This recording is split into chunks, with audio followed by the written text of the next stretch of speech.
It is not hands that call us. It is desire.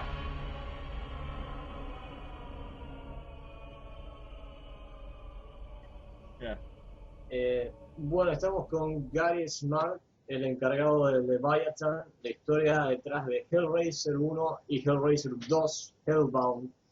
Así que, well, Gary, what can you tell us about Leviathan?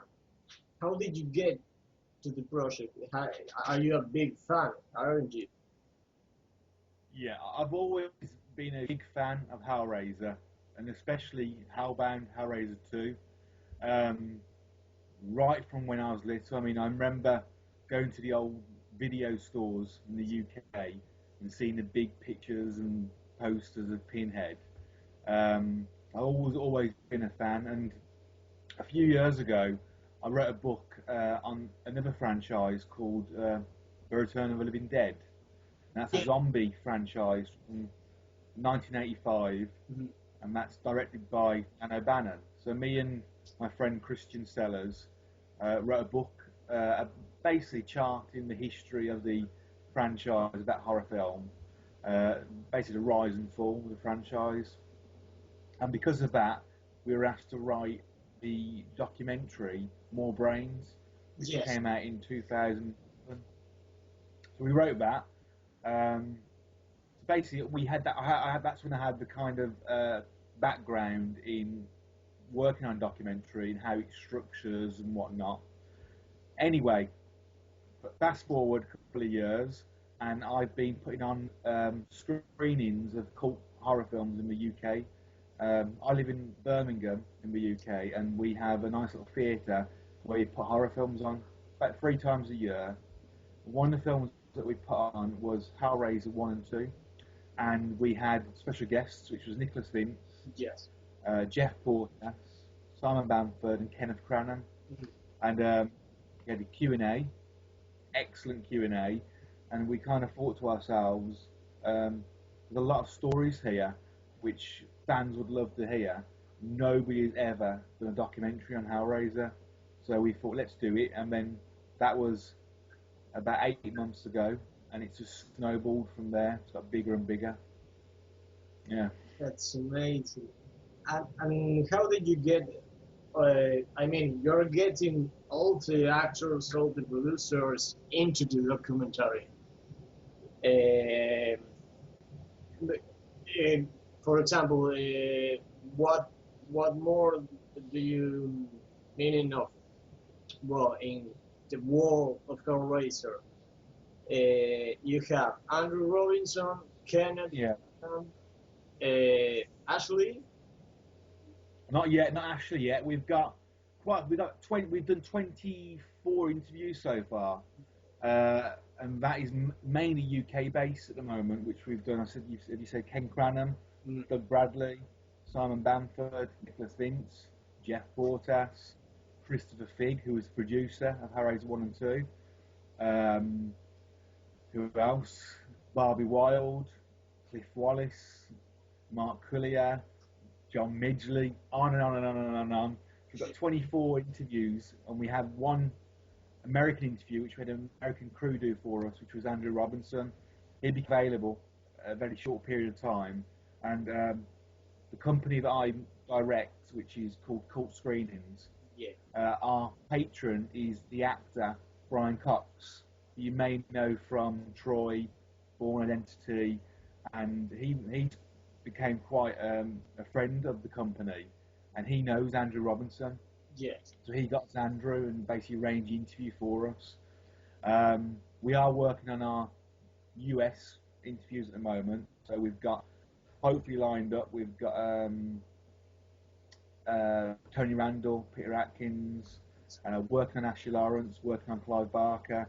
So hopefully in the next 2 to 3 months, we'll have a comprehensive kind of US American interview schedule.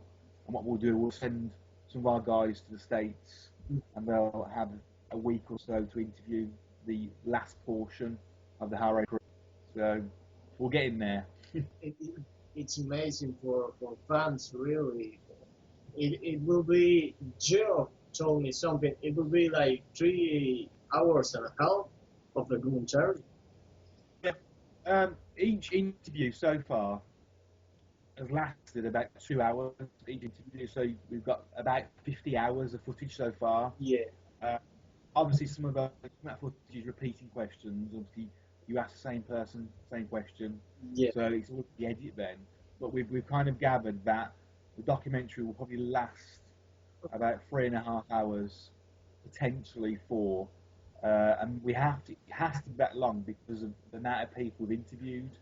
And it wouldn't be right to shorten their interviews down. I mean, if you did a maths, 25 people, if you work out it's about 10 minutes each, which actually isn't a lot, yeah. really. So the DVD release extra footage as well, which would delve into certain areas of the filmmaking as a separate little package, and that does include looking at parts 3 to 9 as well. So it's about Hellraiser 1 and 2, but one of the extras will be looking at the later films. We've also got an extra which is about the box itself, Yeah, and Simon Seggs, who created the box, a nice little featurette for us where he talks about the hidden meanings of the box and the signs and whatnot. So it's very exciting, really. So it's going to be hopefully exciting for fans as well. it's gonna be huge for fans. It's gonna be a must-have for fans, real.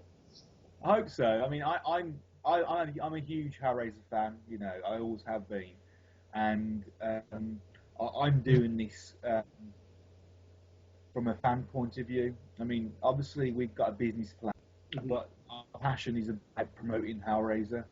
That's what we want to do. It's not about making a fortune and making loads of money. It's about promoting the film we love.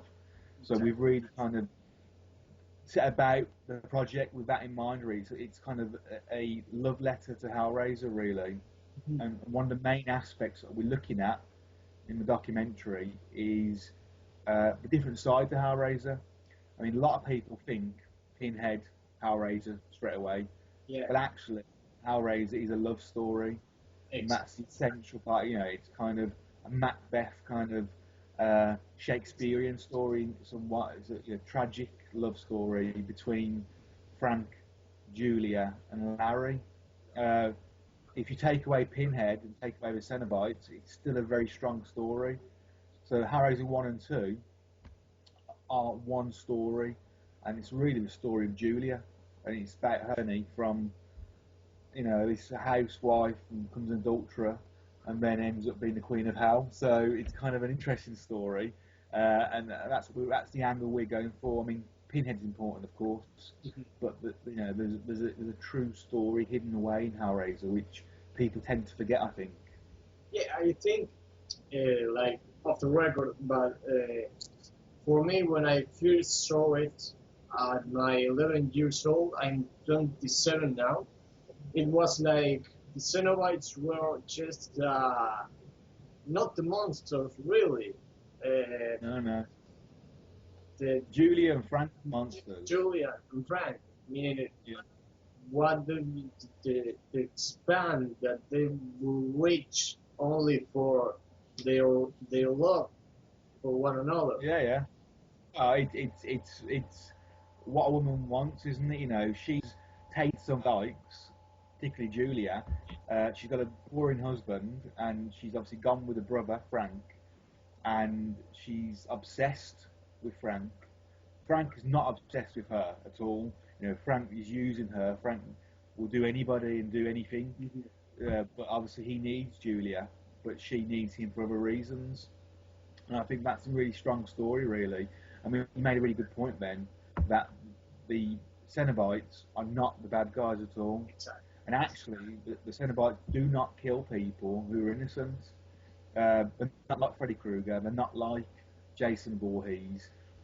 They come because somebody opens the box, and you know, really, by opening the box, you should know what you're asking for. I mean, if you watch Hellraiser 2, when Chenard makes Tiffany open the box, They don't. they don't touch Tiffany because they know it isn't hands that open the box; it's desire. And Chenard actually, they will know he's hiding behind that viewing mirror, but they don't touch him because obviously he's not going for a sexual pleasure. He's more going for kind of desire to know what hell is, and then what happens to him. Obviously, he becomes a servant of hell then. Yes. So it's a really weird concept, the Cenobites are. They're not bad guys. Hellraiser 3, in particular, he becomes a character of himself then. But Hellraiser 1 and 2, the Cenobites, I mean, what do we say? Angels of some, demons to others, and that's what they are. Yeah. I think it's as well. Man, now that I hear you and I get to know you, I couldn't think about another person doing this documentary. Yeah. Because you're really a big fan, Yeah. and you're the right guy to do it.